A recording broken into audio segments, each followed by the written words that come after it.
L'autoroute en projet actuellement est orientée nord-sud et prend son origine à la Chifa. Elle s'étend vers le sud pour rejoindre l'autoroute des Hauts Plateaux.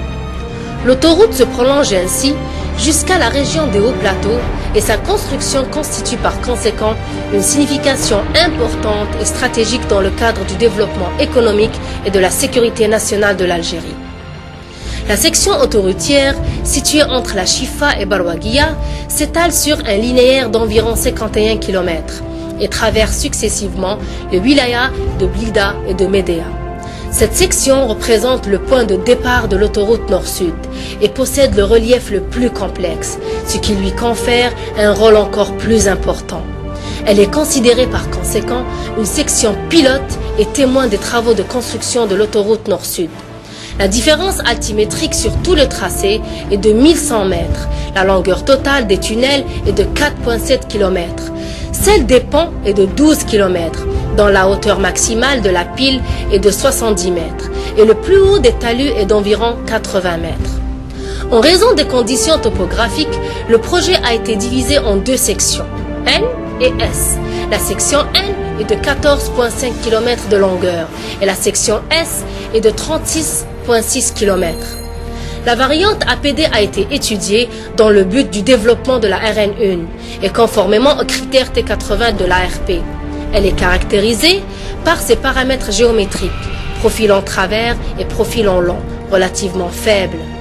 Tenant compte de l'aspect stratégique de ce tronçon d'autoroute et suite à la demande du maître de l'ouvrage, le projet n'est plus un dédoublement de la RN1, mais sera exécuté comme une autoroute en 2 fois 3 voies.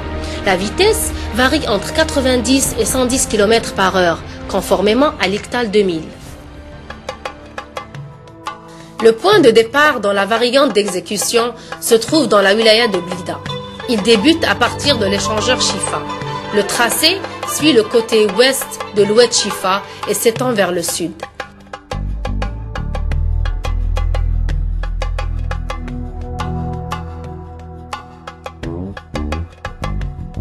L'échangeur Medani est prévu au PK2 plus 400 pour favoriser l'accès et la sortie des véhicules.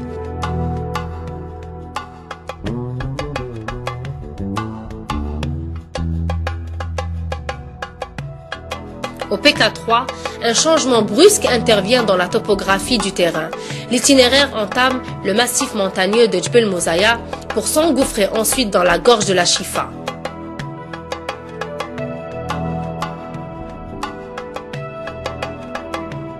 À partir du PK5 plus 745, dans le cœur des montagnes, il est prévu un tunnel T1 long de 2,4 km du côté ouest de la RN1. Au PK6 plus 700, le tracé contourne le restaurant du Ruisseau des Singes, qui a une histoire de plus de 2 siècles. Cette mesure a été prise pour protéger le site, les espèces en voie de disparition et ainsi que l'environnement périphérique. Au PK8 plus 125, à la sortie du tunnel T1, une traversée en cas d'urgence est prévue entre les deux sens de circulation de l'autoroute afin que les usagers de l'autoroute puissent rebrousser chemin. Au PK8 plus 155, le tracé entre dans le tunnel T2 long de 2,4 km. Puis, il s'étend vers le sud et la sortie du tunnel est prévue du côté ouest de Hamdaniya.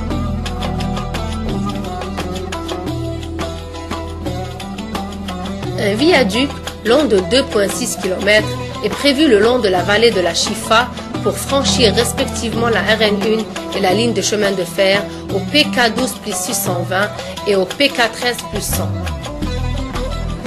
Au PK13 plus 420, un viaduc est prévu encore une fois pour franchir respectivement la RN1 et la ligne de chemin de fer. De plus, un échangeur est prévu pour joindre la RN1 au sud-ouest de Hamdaniya afin que les usagers de Hamdaniya puissent emprunter l'autoroute.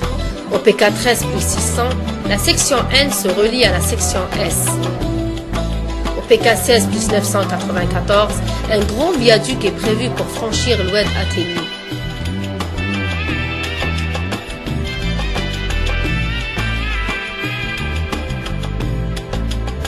Au nord-est de Médéa, le tracé s'étend vers le sud en exploitant une partie de la RN1. L'échangeur du nord de Médéa est prévu au PK21 plus 150.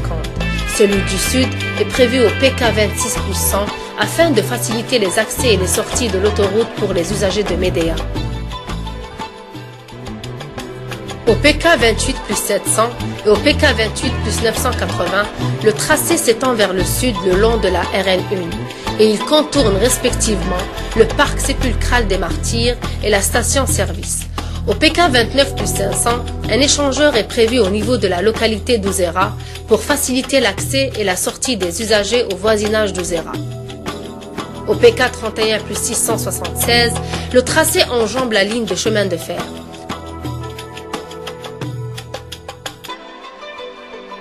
Le tracé passe à l'est de Benchikao. Pour éviter le cimetière, un pont est prévu pour franchir un ravin profond.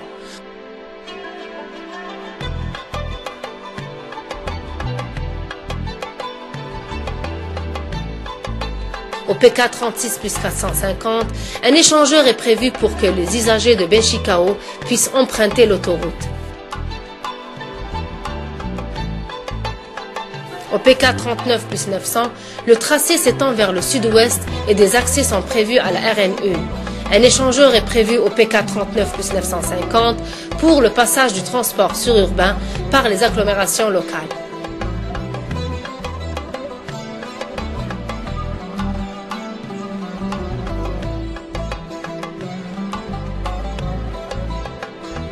Au nord-ouest de Barwaguia, un échangeur de Barwaguia Nord est prévu au PK 44 plus 500.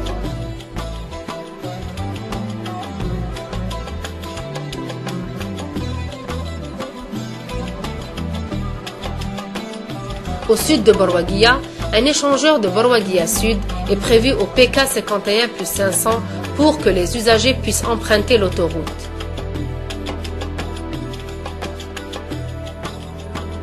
Enfin, la fin du projet se trouve au sud-ouest de Barwaguia et se relie avec le début de l'autoroute bidirectionnelle à 2x3 voies de Barwaguia à Serouane.